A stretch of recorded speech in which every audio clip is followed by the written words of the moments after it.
Apophis.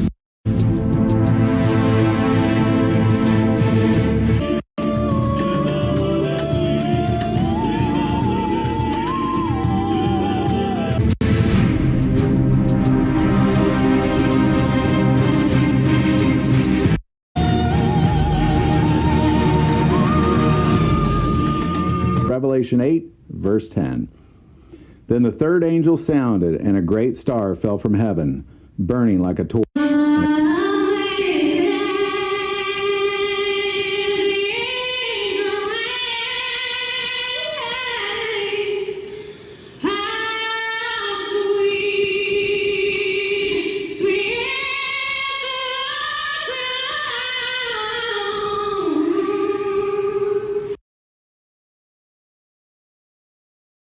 Apophis Asteroid Apocalypse Episode 8, written by J.M. Conradi.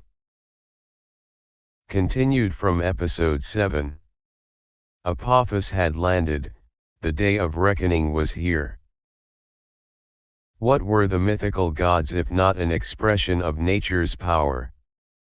Apophis, so-called god of chaos, certainly was a realistic and even prophetic expression.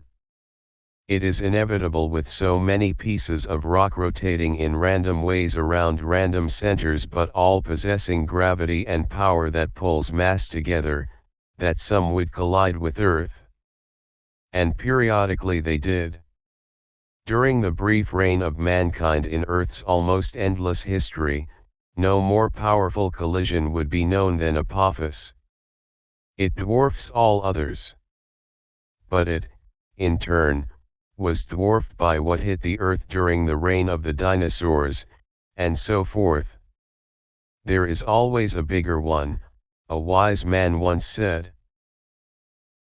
However, the theory that Egyptian gods were figments of mankind's imagination to reflect on himself, giving credence to his claim to power, assuring us there's a benevolent plan that accommodates our shopping lists of desires, did not hold water with Apophis. For millions of years it sped to its gruesome meeting with Earth at 3.7 meters per second. A fatal blow, like a trumpet call of judgment, had landed on a history and a civilization that soon seemed irrelevant, overestimated. Human, remember you are small, it said as events slid down a precipitous angle. Biff was not in his bathroom, he was busy setting up a roomful of asteroid research and calculations, in the absence of internet and electricity. This would become a feature of their survival, the ability to know what transpired, in the absence of modern conveniences that many people were helpless without. He tore himself away to follow Marius into the house. They all had keys with which to lock all gates and maintain a high level of post-apocalyptic security. What reason is there to trust mankind now? Their first discussion was about the exploding car, which fortunately only burned a part of the lawn. They had pumped out more than half of the fuel tank to fill up all their other containers to the rim. With its low ground clearance, the Elantra would have been a vehicle of nothing more than sentimental value in an apocalyptic world anyway. They would spend their first day mostly inside, testing the air outside and gathering information before setting the rest of their plans in motion. Nothing modern worked, except battery-driven equipment and a feeble trickle of water in the taps. Ian privately hoped that trickle would dry up soon. It was doing nobody any good for the reservoir on the hill to run itself dry this fast. Day D1, I guess one could say, like all demigods, Apophis behaved like a teenage boy. He thought of himself as an extinction-level event but could not quite deliver the knockout punch. Firestorms and heat radiation circled out from all 6 major crash sites but petered out, having set dry bush areas and exposed buildings alight until the energy of its limited ejecta was exhausted. It covered everything with ash and dust, but it was washed away where water flowed. It turned the sky red, but only poisonous in some areas. Teenage boys can cause immense harm, and it did. Combined with volcanic eruptions, the quality of sunlight reaching the planet's surface dipped ominously low in most parts of the world. Details of this, most ordinary people did not know. Communications networks were down all across the world and repairing it seemed an insurmountable task. Some satellites were even destroyed. Ordinary people who survived only knew what had happened locally, and tried to deal with that. Disconcertingly, except for some local authorities and FEMA projects activated in time, the planet's loudest players, the USA government and mainstream media, stayed silent. The real monsters of the planet, organized humans, would soon eclipse the destructive power of Apophis. For the first time in weeks, takeaway services were not available, so dinners now consisted of perishable goods. Ian's family still had a lot of that, even though it made for weird combinations, like gas-fried cabbage and lard, with lots of milk-tart dessert. They had dug up their generator, but used it only to power one geyser and a small fridge for part of the day, and to spoil themselves with an hour of soon-to-be-extinct entertainment. An extra thick cloud of ash and dust blew in from the north early on day D1, so they switched on the solar-powered air conditioner on low to filter the air inside. Outside, masks had to be worn as they dug up their emergency hoard, fed the chickens, checked on plants, and spied from the lookout point. Visibility was very low, and the extreme heat of day 0 was cooling down rapidly.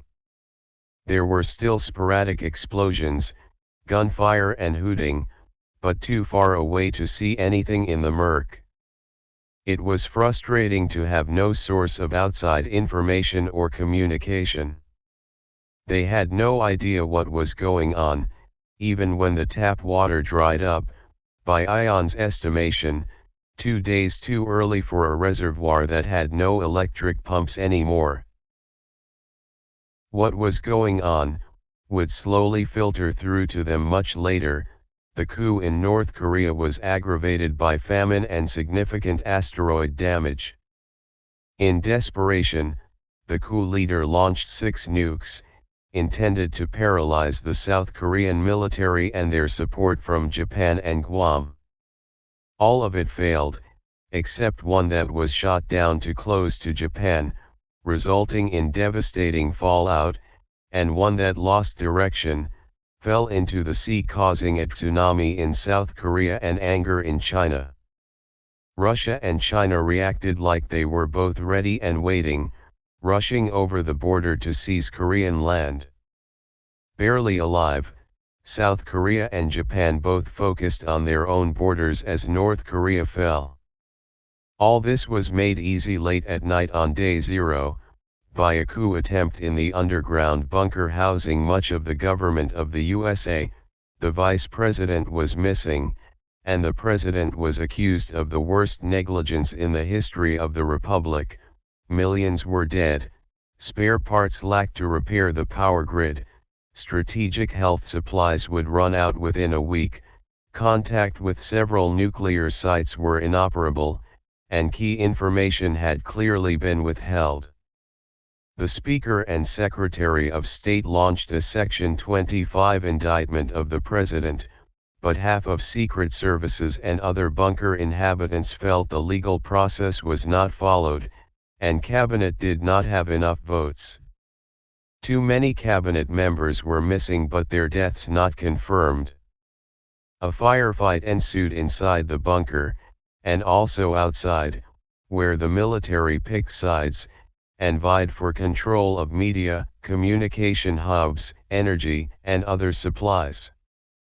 This fight paralyzed and silenced the USA for several days, while coastal areas lay devastated, and receiving only minimal FEMA assistance. This silence and weakness also emboldened even darker plans in the Middle East. Parts of that unhappy area were devastated, but Israel, spared from the wall of fire, used its iron dome to shoot down several large pieces of falling ejecta to limit the damage. Soon that dome would face a bigger challenge. With half the country destroyed, a rogue faction took control of some or Iran's nuclear sites. But all this was still unknown to a faraway family implementing their survival plans, just like many other ordinary families, the lucky ones who had avoided serious harm and had made some preparations. What they did know, probably clearer than most, was that some semi-worst case scenario was playing out locally, or even globally. Instead of having too much time for worries, they busied themselves with adapting to a strange new world. Especially in rural areas or low-density suburbs, the visibility was initially too low to facilitate much contact. One could almost imagine an empty world. If only it was. To be continued in episode 9.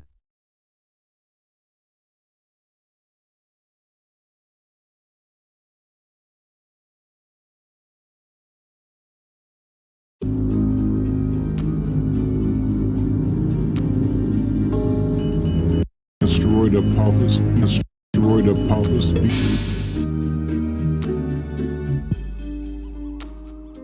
Asteroid Apophis.